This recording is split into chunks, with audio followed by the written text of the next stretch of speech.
Hey guys, it's Bad Memories here. Today I'm going to explain how to build a longboard.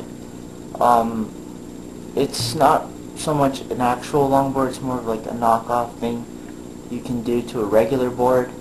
So yeah, I'm sorry if I'm kind of rambling on here a little.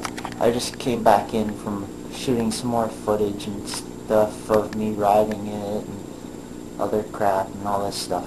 Alright, so let's get started with it. This is the board itself here. Now, I'm going to explain as simple as I can how to build one of these. Before I forget, I've already named my board. It's still a bullet stripe. I don't care I don't know if anyone cares or not, but whatever. I'm going to try and make this fairly quick because my batteries are starting to die, which is bull. Alright, so anyways, first thing you're going to want to do, get yourself a skateboard, just a regular old skateboard deck. I suggest using a new one. You can get a Canadian Tire, Walmart, wherever. I don't know where you live, whatever's closest to you. I suggest using cheaper brand because using like a good brand new like high quality stuff is sort of a waste. Alright, next thing you're going to want to do is get yourself some longboard trucks.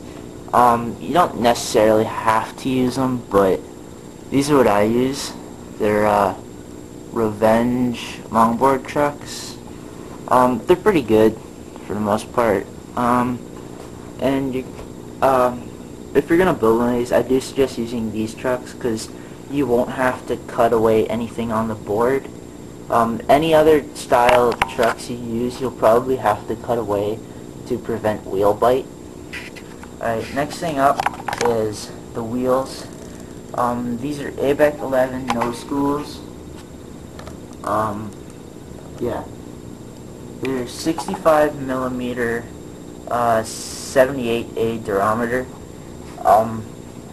You could probably use anything under 70 millimeters if you use the same trucks.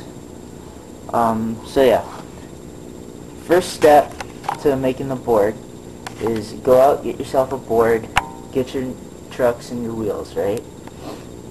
Okay, first thing you do is disassemble your board from the original trucks it came with, but save them, okay?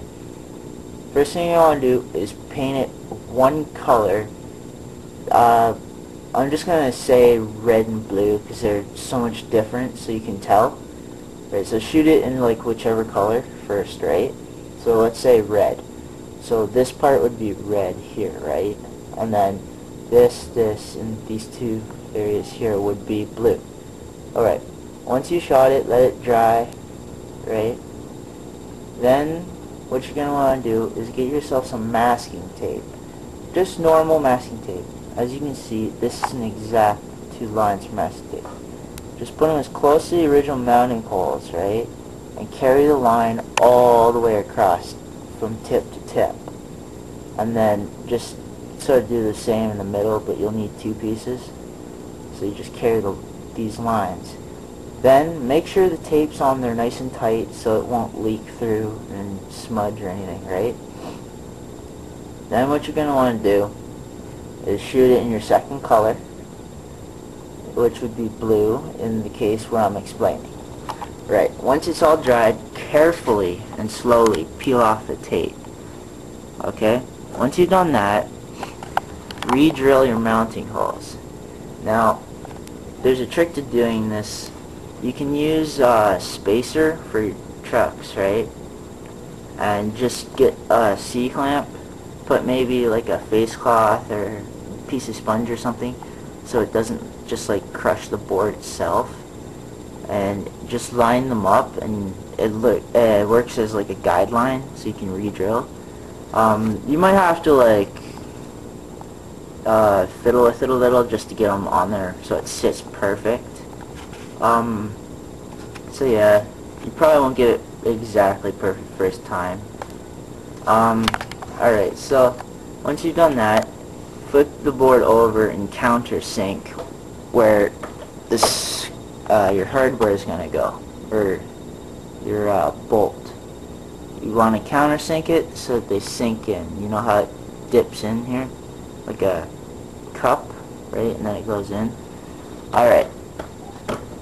Once you've finished re-drilling and everything, now once you finish drilling your new mounting holes, just make sure your truck's fit on perfectly before you do any other modifications or anything.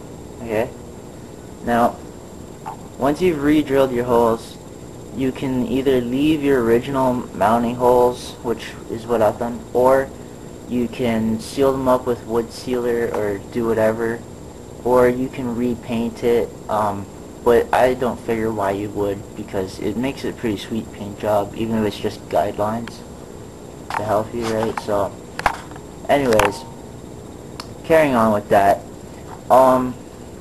if you're gonna mount other trucks other than Revenge, I don't know how it's gonna work, but you can mount them without the spacers, but you'll have to cut away some of the board. But with my painting design, that's pretty simple, right?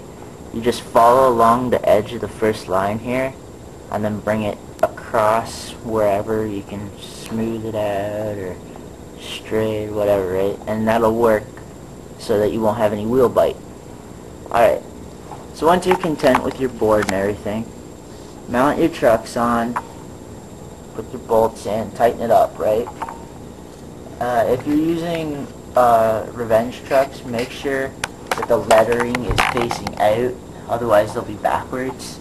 I don't know why this is. They're weird the way they're designed, as you can see.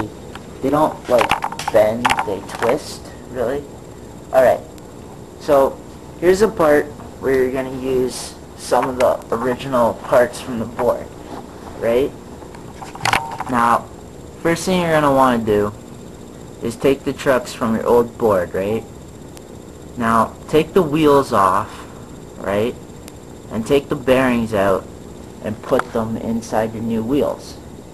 You might want to put some WD-40 just to loosen them up a little so they spin better. I need to re-grease my wheels, as you can see. So yeah. But I will give you guys a warning on this one. If you use the bearings that the board originally came with, they are really cheap quality usually, unless you went out and bought a brand new board from a professional store, which was a waste of money. So this is why I'm saying use a cheap board to do this. You'll save money on it. Another way to get bearings is out of roller blades. They're the exact same kind of bearing, and you can get them at garage sales, flea markets, used sporting stores, whatever, and they don't relatively cost much, and you can use the wheels too. Alright, so once you've done that, put your wheels on, and yeah, then you're ready to ride. I suggest just getting used to the board before you go and actually do any serious riding on it. But yeah, that's it for now. So yeah, peace.